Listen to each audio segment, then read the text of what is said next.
Hey,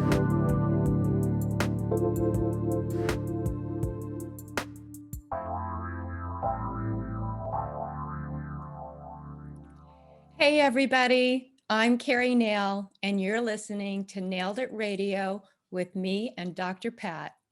Hi, Keri. I'm excited about today's show. For those of you out there, let me just tell you a little bit about what we're going to talk about today and why this is such an important show. First of all, this is a show where you find your simplicity within your complexity. And if you know one thing about Keri, this is what she does. She has a fantastic coaching platform. She's amazing in what she does, but also she is passionate about people and the human dynamic. And one of the things that's so important when we talk about that is to think about what gets in our way. And if you have not read about it, heard about it, felt it, stress is alive and well. Today, Keri's going to walk us through what does it mean to cope with stress? But more importantly, how do different personalities deal with stress? Is it same thing that bothers me? Is it going to bother Keri? Is it going to bother Olivia? Who's it going to bother? And sometimes we get shocked because we may be stressed and other people looking at us saying, wow, that is not such a big thing. So, this topic really helps us understand who we are and why we are. Keri, isn't this exciting? Yes, I'm very excited about it. And so it's a little bit stressful, but it's also exciting. um, but let's talk about this idea of stressors Mhm. and what they are, because people have heard the term stress, stressed out, but I don't think we really understand the underpinnings of it. Well, and that's why I wanted to bring in our personality preferences, because like you said, what one person's energizer might be somebody else's stressor. So I like to look at preferences based on the Myers-Briggs type indicator. Yeah. So I like to look at where we get our energy, if we have extroverted or introverted energy, how we see things, our perception, whether they're in the moment, detail oriented, or if they're big picture possibilities, then how we make decisions. Is it based on logic or is it based on people? And finally, how we like to live our lives. Is it open-ended, flexible, adaptable, or is it more structured? And so I'd like to go through each of those Yeah. dichotomies with you and just talk about, what they are so people understand the difference between stressors for each of those dichotomies and then how to cope. Yeah. Because here's the thing, and this has been a challenge in the world of de stressing.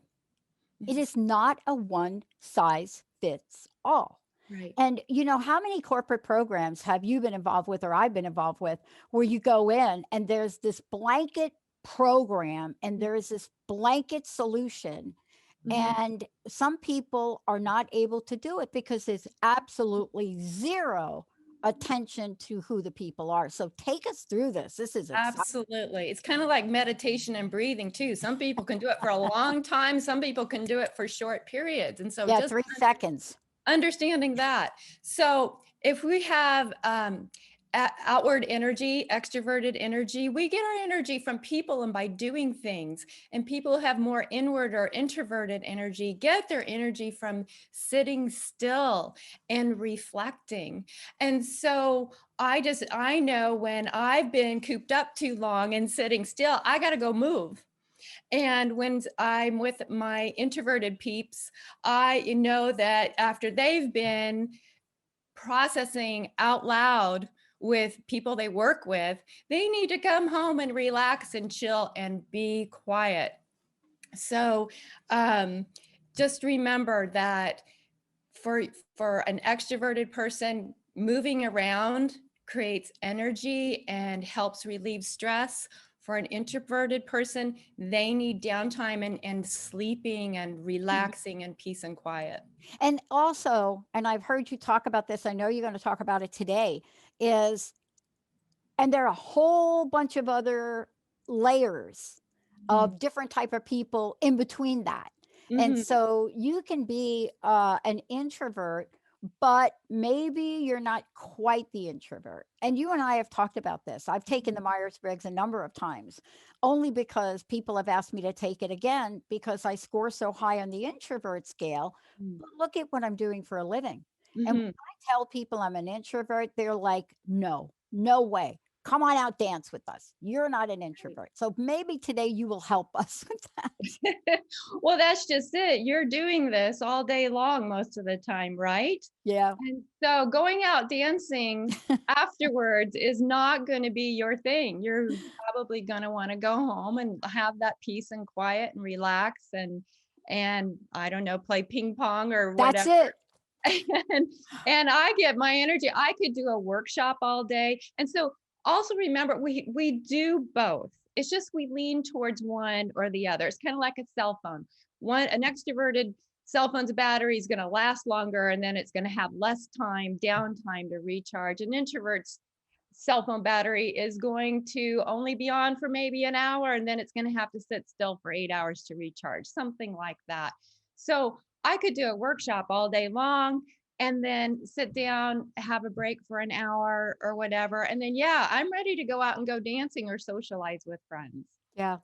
I mean, this is so important to understand this. The aha for me in that corporate experience was that once I discovered that about myself, contrary to the way my managers looked at it, they were very concerned. I learned a simple thing like not shutting my door when I come in and Mm, all my staff is coming in. That was important for them, even though mhm, for me, I'm in my little work cave. mhm, So I opened the door and so mhm, that people, when they came by, could say hi or come in. And mhm. that one thing was so important. Today, you're going to cover a range of things, aren't you? Yes, absolutely. Yeah, those are great examples. Thank you for sharing that. For sure. So yeah, and again, introverts, they like to have their door shut. They like to have an enclosed space.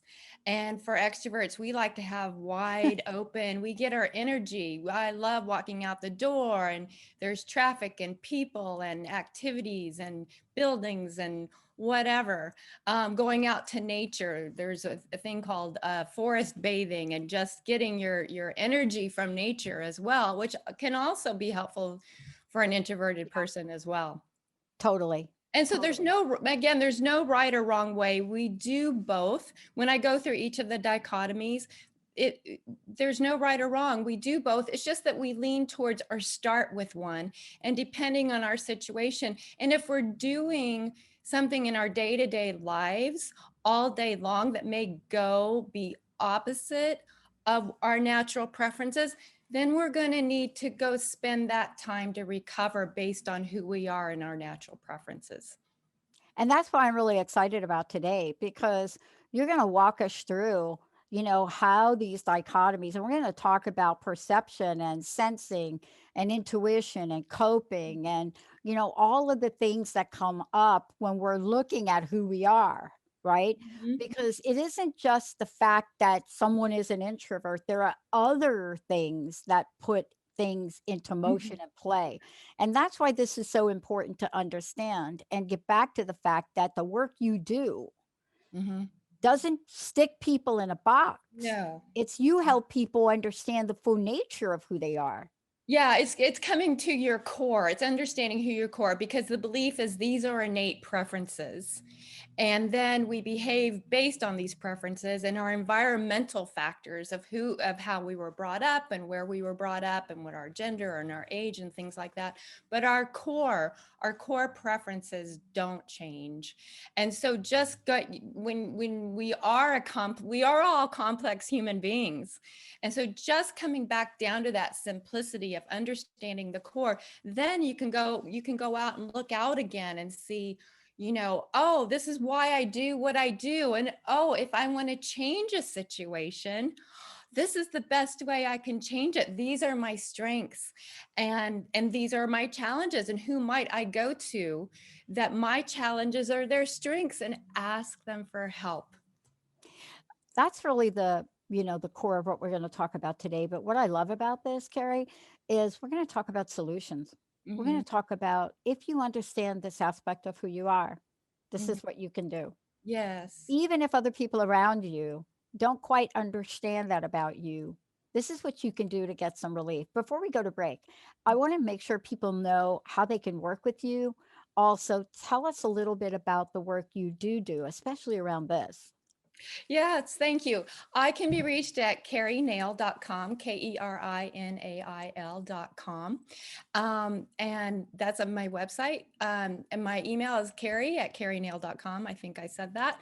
So, Cool. yeah, my coaching is life coaching, and I specialize in women going through life transitions who are may be feeling overwhelmed with the complexity of life and trying to understand who they are and what their next steps are. And that can be challenging and stressful. And I just think everybody needs to know this information, because when we can speak to each other in ways that are helpful to each other, my energy is different than your energy, and that's okay. There's no right or wrong way. So yes, um, that's how you can get a hold of me, and that's I how I love work it. with people. And that's exactly what we're going to talk about when we come back from break.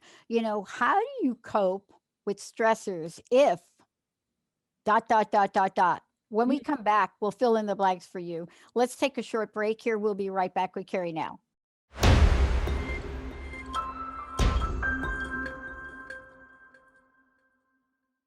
Everybody, welcome back. Nailed It Radio with Keri Nail and me. I get to sit here with her. I'm Dr. Pat. This is today finding simplicity within your complexity. But the question really is this: are you ready to cope with stress? Mhm. Do you know how? Has somebody told you to read a book, but yet the book doesn't really fit you? Mhm. Because there's something about who you are that is not a one size fits all. You're not a can of tuna fish. You're something much bigger than that. You are literally the ocean. And so, how do you understand who you are and what the solution is? That's what Carrie Nail does. And today, how do you cope with stress if dot, dot, dot, Carrie? So we talked a little bit about our energy and how to cope with that. The next dichotomy is how we see things, what our perception is, and they call it sensing and intuition. And sensing types, we see things through our very tangible facts in details in the moment and step by step. People who are naturally intuitive see things in a big picture way, future possibilities, can see patterns quickly, and tend to look away from themselves first, where sensing people tend to start with themselves first. And so something like details can energize someone like me, but they might stress someone like you who's Yeah, naturally totally. intuitive. Yeah, boy, you nailed it right there. and and when you start talking about ideas and kind of out there, right? I'm sitting there going, I may be sitting there going, but wait a minute, I need something to grasp onto, tangible, that I can relate to at this level. Right. And so just understanding that, right, is maybe I can come up and go, oh, okay, let me take all these details and chunk them up a little bit so I can present them to you in a way that you'll hear them, and maybe you can take all your big ideas and chunk them down to maybe 3 fruit hanging from a tree. Yeah. This is exactly right because you could ask Olivia and Jacob. I've asked them to create 2 whiteboards, and on the whiteboards, there's very specific information I'm looking for, but I'm not looking for super detail. Mhm. I'm looking for how do we look at what we're doing and how do we keep our clients in order. But also, as a business person, when I look at these whiteboards, I look at the bigger picture. Like I know we're going to have another channel. So what I look at is how do these tell me or direct me to where I want to go? On the other hand, for Olivia and Jacob, those items are day to day things they do. Mhm. For me, I'm looking at them and I'm thinking, I think I need to get some more office space. And so Mhm. that was a decision I made, right? Mhm. Based on our growth. But is it true? And this has always been a question mark. Just because I lean that way, I can still do a spreadsheet for my taxes. Absolutely. You can focus, but it depends on how much time you have to spend on that Oh, spreadsheet and focus, oh yeah. right? Yeah. It's Yeah. like putting your head down, Yeah. right? Yeah. And then it's like, oh, I got to pull my head up and Yeah. like I need to daydream for a while. I need to think about big thoughts and see patterns. And someone like me who naturally kind of puts my head down and focuses and dives down really deep, I kind of got to go like this and pull my head up and go, oh, yeah, there's other things up and out of here.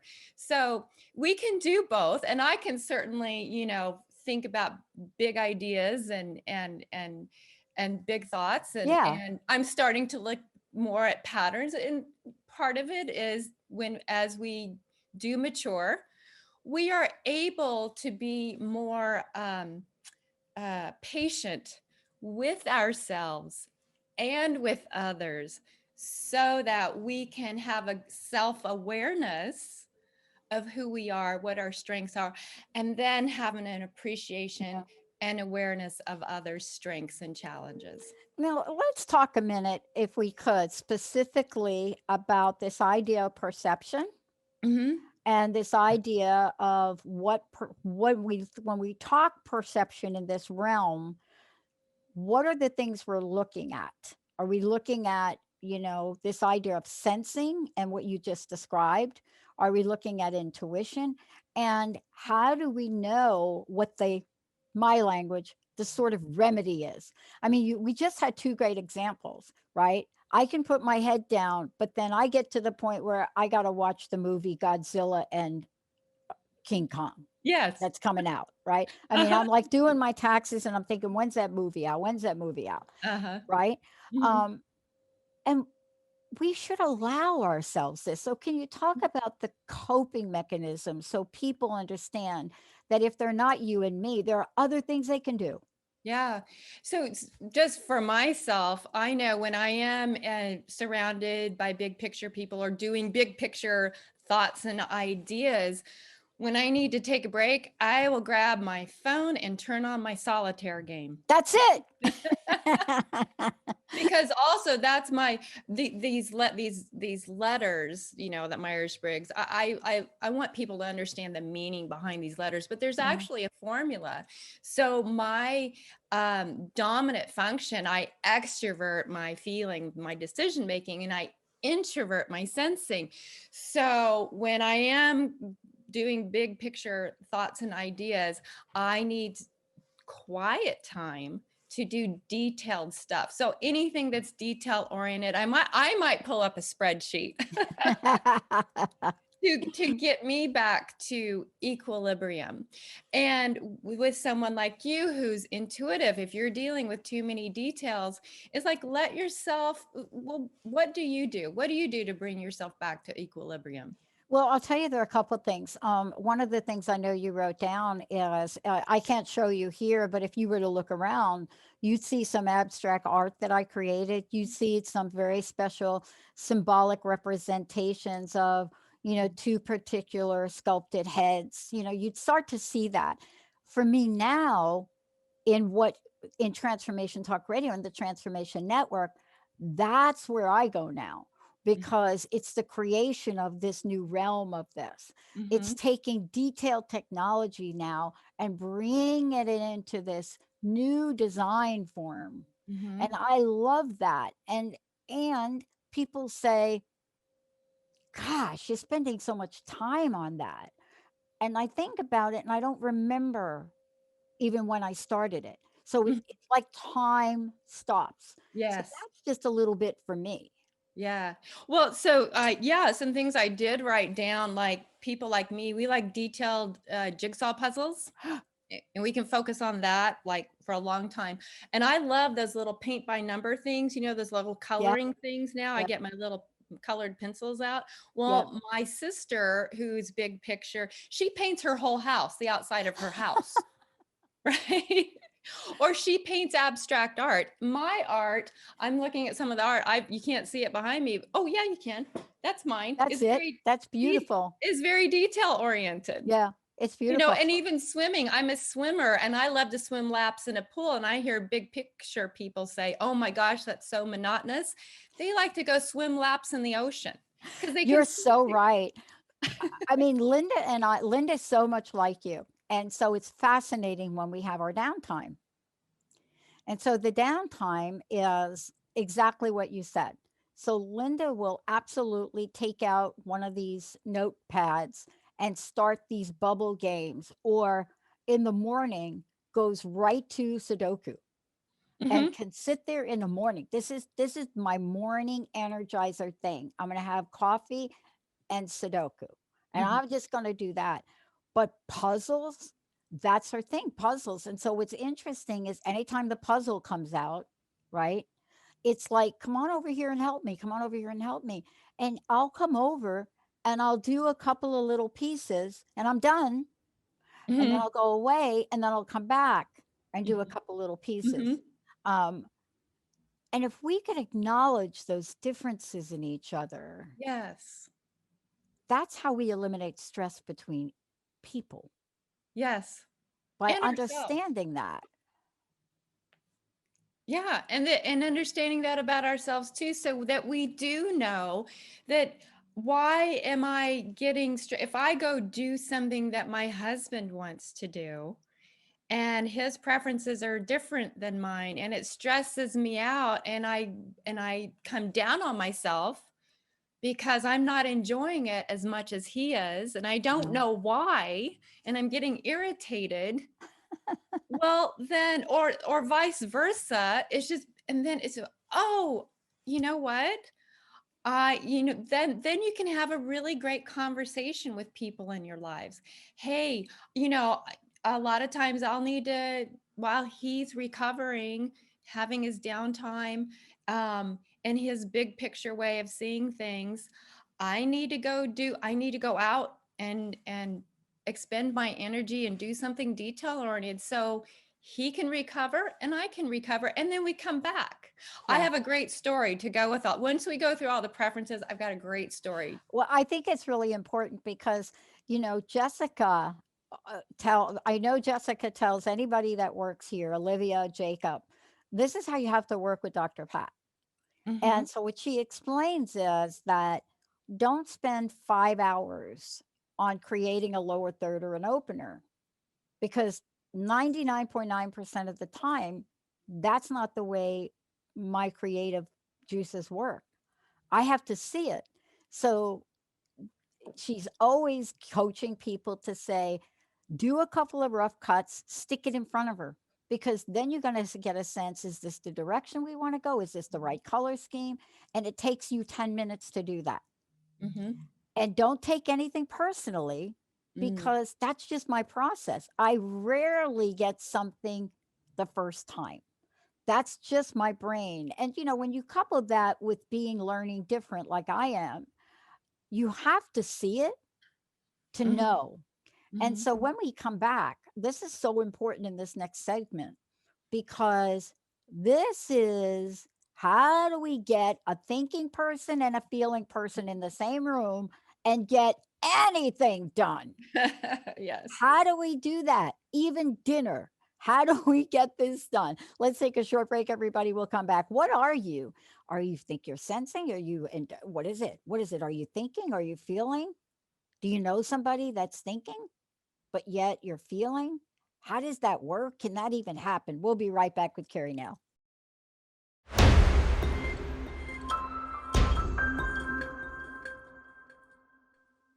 Hey, everybody, welcome back. We're talking about stress, but we're talking about stress in a really amazing way. Stress is not one size fits all. What may put me on the edge of something may not put Keri on the edge of something. Mhm. What may cause Olivia to move into a completely creative mode may put Linda in a completely stressed role. Mhm. Not enough detail, not enough explanation, not enough answers to the question. But what happens when you put a group of people that are that different together? and we can understand the gifts and talents we Mm. have. That's what you do, Keri. Now, look, let's talk about these next two because I really think that these next two, this is where the rubber meets the road. I think some of this, what we're about to talk to, is really responsible for the divorce rate right now. All right, take it away. Let's talk about how do you cope with stress if, and let's talk about it, decision making, thinking, feeling.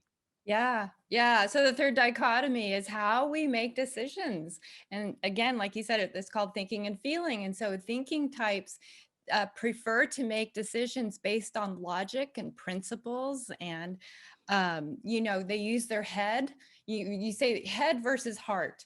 And, and thinking logical people naturally are very objective and usually takes the personal out of the decision making process. The opposite of that is feeling, and people who prefer feeling tends to make their decisions based on how their decisions affect people, and it's all people oriented. They can actually sometimes put themselves in another person's shoes, empathy, right? Yeah, And look at things subjectively based on the person that their decision is affecting.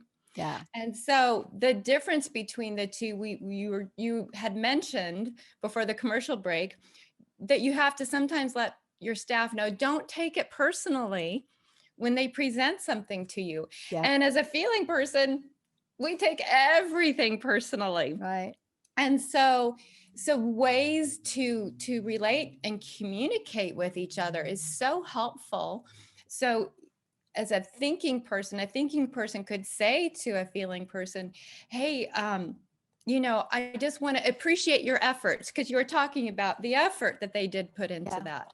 And I've had this happen to myself recently too, in trying to order some coffee mugs with my logo on it. And I wasn't appreciating the detail the person, here I am, a detail person, wasn't appreciating how much detail the person went into it. And I'm just like, oh, well, yeah, but what about this? And what about that? And what about that? And they're like, whoa, no, so just appreciating the other yeah, person from where they're coming from. For a feeling person, appreciate what they did put into it. yeah, And as a feeling person, just maybe start with the facts and just yeah. be prepared to start with the facts. Yeah. I always say to them, and Olivia's listening, so maybe she'll share this with Jacob. I always say, if you want to know a little bit about me, don't look at our websites because we have limitation on what we've been able to do. So I'm redesigning our new websites with a new technology. But if you want to learn a little bit about me, there are three things you can do. You can go into my office and look at what's on my walls, right? Mm-hmm. You could take a look at some of the clients I've worked with. Mm-hmm. Susan Dene, Dr. Sharon Martin, uh, Claudette Rowley, Cultural Brilliance. You could look at the websites that I've designed and built, Mm-hmm. right? Especially Sharon Martin's. And you'll get a sense of where I go within the constraints of the client, Mm-hmm. right? Mm-hmm. But you can see that I'm not afraid to push something to the edge. Mm-hmm. Um, but sometimes having a thinking person talking to me is the most important thing to help me, Mm. because don't we need both? Yes. Like when I was younger, I was so in the feeling mode that I remember Linda thinks about, we joke about things like this, that I got this apartment and all of a sudden I shoot pool and I got to have a pool table. And Linda's out there, we're in the store, and Linda's like, we got to take a measurement of the room. We have to measure the room. And Mm. I'm like, no, no, I know it's going to fit. And so we get the pool table in, and it does fit in the room, but not in a way you can play pool. Yeah. So she is my sanity check. And she Yeah. actually is the sanity check for the network. But how can we help people, Keri, appreciate both sides? I right? have a great example. This is what I Perfect. used to do in my workshop. So I would separate, I would say, ask, I would explain the dichotomies, and then I'd say those who think they prefer thinking over here, those who prefer feeling go over this side of the room. And then I say, um, okay, here's a scenario. Your coworker has been hit by a car and is in a coma in the hospital. What do you do? And they write down on, flip charts or whatever, what they would do. Well, the feeling types start with, well, first of all, go check with the family, go check with the coworker, go to the hospital. What does the family need? Do they need money? Do they need us to do anything? And then they take care of their coworker and family first. And then they go, okay, who's going to cover their work? And what kind of work are they doing? Then the thinking people, that's immediately where they go to. Okay, who's going to cover their work? What do they do? How do we get the work done? And then at the end of the list, it's like, oh, we probably ought to go see how our coworker is and Yeah. if the family needs anything. So we need to Both. do both. It's just Yeah. having an understanding of where you start and know that, okay, if I've gone into all the logical pieces, kind of step back and go into the people mode and say, okay, what's needed here, and vice versa. And let's give a couple of examples because we were talking about it before. So, a thinking person, and this is interesting because you can be in both of these areas, right? Mhm. And I reference my best friend, of course, and she's both Sudoku and Hallmark, Yeah. uh, CSI or Law and Order, Special Victims, Uh-huh. right? Right. And family shows. Mm-hmm. Yep. Uh, so what you have here is if you're thinking, you may start your morning with Sudoku. You may watch cooking shows. You may watch competition shows Mm-hmm. or CSI Law and Order. You could watch the reruns a million times. Mm-hmm. But it's interesting because she and I both flip a little bit in this area. So here's my question.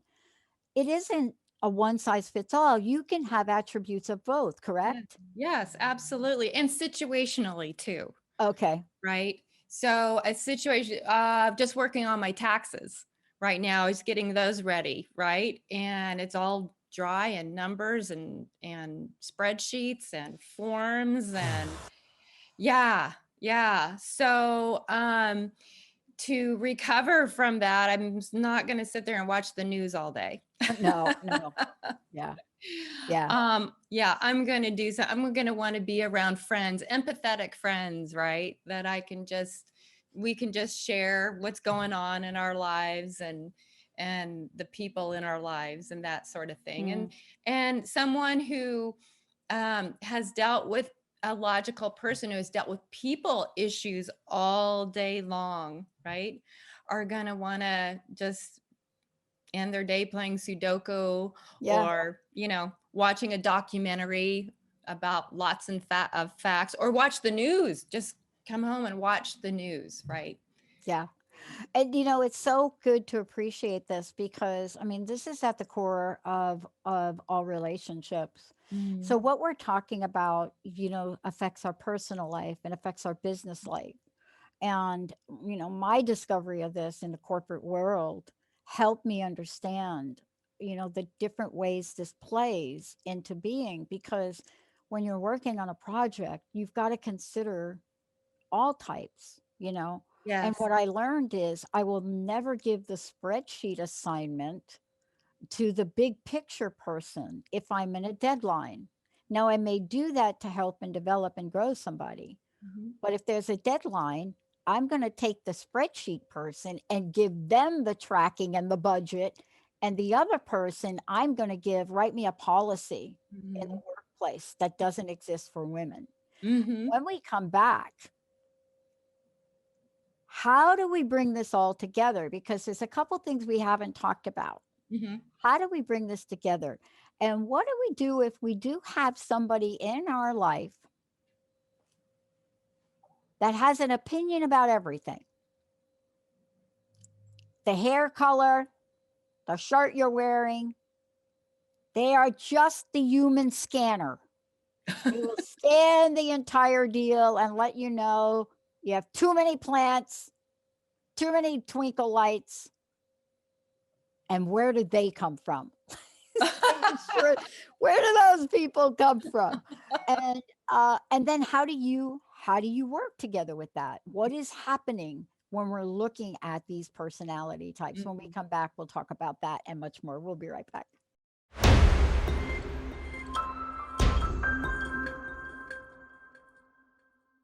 Everybody, welcome back. You are listening to Nailed It Radio with Keri Nail and me. I get to do the show, Dr. Pat. Today we're talking about coping with stress, but we're talking about it in a way you probably not heard.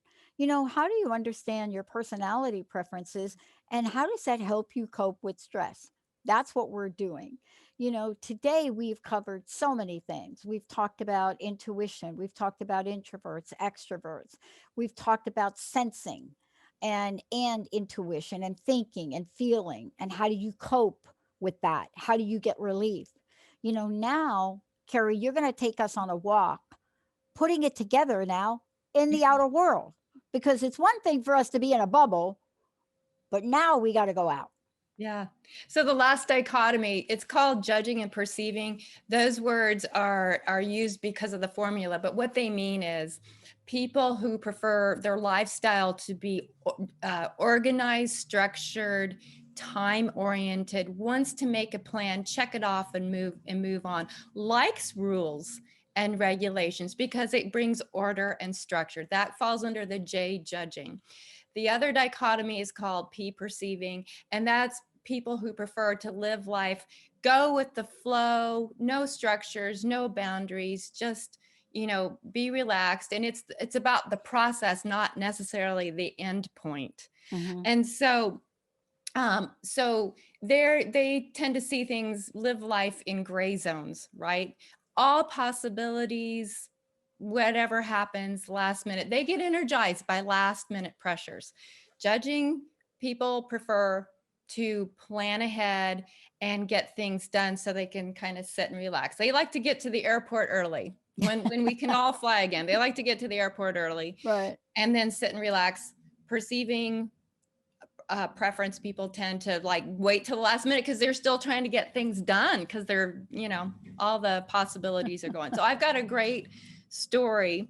So um I am extroverted, sensing, feeling, and judging, and my husband is introverted, intuitive, logical thinking, and open-ended, and my son is introverted, sensing, feeling, and open-ended. So two introverts, open-ended.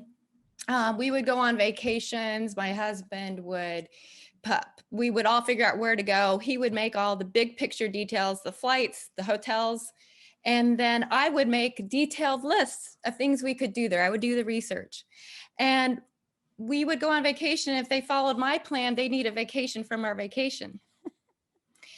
And if I went with them, I'd be sitting there tapping my toes. What do you want to do now? I don't know. What do you want to do now? And I'd be like, we could be doing something right now. So what I did was I devised two different lists. I devised a list that when we do get stuck trying to figure out what we want to do, I come up with three ideas, only three, because too many options are Yeah. not good for open-ended. So and then I had my own list of probably 5 things. And so in the mornings while they were sleeping late, because that's a vacation, right? Yes. To be in a nice, big, pretty hotel room where they can sleep and re-energize because they have introverted energy. I'm ready to go. I've got extroverted energy. I take my list out. I go and do the things I know only I want to do. They're probably not going to want to do. I come back, have breakfast with them, 10 o'clock in the morning. Nice leisurely breakfast. Then we head out, no plan. And we go discover the way they want to discover, open-ended. And then when it comes around to, well, what do you want to do next? What do you want to do next? I don't know. Then I pull out that list that I think they might like. And it's just 3 things. I'm like, do any of these interest you? Oh, that one does. Great. Let's go do it. Then we get done with that. The middle of the afternoon, they need a nap. I pull out my other list and I go do it. Oh, wow. And then we come back at the end of the day for dinner and share how our days went. and everybody's happy. Yeah. I think the key to what you're talking about is so critical because, there is this unspoken word that we all have to do the same thing and we all have to do it together. And I think that's where the hiccups show up, Mhm. right? And it shows up in the workplace like that too. Mhm. This is where you get that hiccup. And what a brilliant way to handle that is to make sure that you're understanding who you're with and can make that accommodation, Yeah. right? Yep. It's interesting you talk about that. I usually go places with my friends and, we do some annual things. Prior to COVID, we had an annual event we would go to every year. And I'm like, don't have nothing. There's nothing on my list because this is my weekend away. Mhm. But I'm one of the first ones to go to the list that they have created of this is puzzles over here, this is dancing over here, because now I got these options. Uh-huh. And so now I don't have my own list. I don't feel pressured, but I'm over here and they say, oh, we're going to do dancing lessons, Mhm. 3 o'clock, and I will make that happen. And it's fascinating how this group of women knew to do that. Mhm. Yes. They're always the people like you that are getting up in the morning and they are skiing before most of us are breathing. Right. Yes. And don't you think again though, this is again one of these things where you can't take this personally. Yeah, absolutely. And and part of what I talked about last time too was breathing, right? And so when some, as an extroverted person who's super sensitive feeling, um when something's not going the way my preferences are, I need to do way more breathing to calm myself down, and versus someone who might be more introverted or more big picture, because probably you probably are automatically do that Yeah. for Yeah. yourself. So yeah. And that doesn't this wind into marriage and relationships, right? It's really interesting. Somebody can come home from work and Mhm. be like, okay, I'm like done. I'm going to put my thing down and I don't even know where I'm going. But then you've got the other side of it is, hi, how are you? How was your day? Blah, blah, blah. And I have had more couples that I coach with this one thing Mhm. that is like the dividing point. It's like the Right. straw. Here's the solution. So if say the wife is extroverted and sensing, and they've been home most of the day, either working at home, working within the home, being the primary caregiver, and the spouse, say, is introverted and big picture and logical, and has been working with people all day, and that spouse comes home and says, hey, how was your day, honey? And that spouse is thinking, the big picture spouse is thinking, just give me a good, bad, kind of give me an overall idea. And the extroverted sensing spouse is going, well, let me see. I did this, I did this. This went well, that didn't go well. This went well, that didn't go well. But and they have to say it out loud because it doesn't make sense. They don't really process it. They process it out loud. Yeah. And then the spouse that comes home from work is like, whoa. So what I suggest doing is, if you're the big picture introverted person coming home from work, don't ask how was your day until you're ready to know how your spouse's day was. And if that spouse does say that, probably being polite, the spouse that's been home can go, you know what? Why don't you go Yep. have some downtime Yep. and come back? We'll have some dinner. And when you're ready to hear the details of my Yep. day. So important. And it happens all the time. I mean, I've become acutely aware of it because, someone will ask me, how did the meeting with Keri go today? You know, how did the meeting now, when we meet, there's a lot of detail, stuff we go over, and Mhm. I'll get asked, how did it go? And my answer is, oh, great. And then I walk away. Uh-huh. And, and I've got like 5 people wanting to know, Did you get the show name? Did you get the tagline? Did you get the episode description? And I'm like, oh, great. Right. Mhm. And so Yes. I've learned that for the moment, it's great. And then they'll let me go sit down. And Mhm. then three people will show up on my door and will come in and I'll provide more detail. It's so important to do that. I'm also aware that great is not really an answer from a Mhm. coworker or somebody Well, that's yeah, because one person's great can be another person's okay. but the work that you're doing is critical to not only avoid conflict, Mhm. but to resolve issues in a way of understanding that we just don't get to. I mean, what you do and how you do this is sort of this non-personal approach that could be fun. There's Yes. so many exercises and things you do with Yeah. this. There's so many solutions with this, and you don't judge the person for what they are. Exactly. It's a way to take the judgment out of it and a way to communicate more effectively. My energy is different than your energy. You see things differently than I do. And this is what I need. When I need, when you come at me with these big picture thoughts, I need a little more information. I need a little more than just great. And I know that you have introverted energy, I'm going to let you go and sit with that grape for a little bit before I start peppering you with, give me some more details. I love it. Look, thank you for today. And you've nailed it. I mean, I we went to look at a new home for me, a new apartment. And of course, Linda and Jessica have got all the details. I was standing in the dining room, and later on, I asked where was the dining room. And then we're going through this, and what was the one question I had? Can I paint this wall? Right?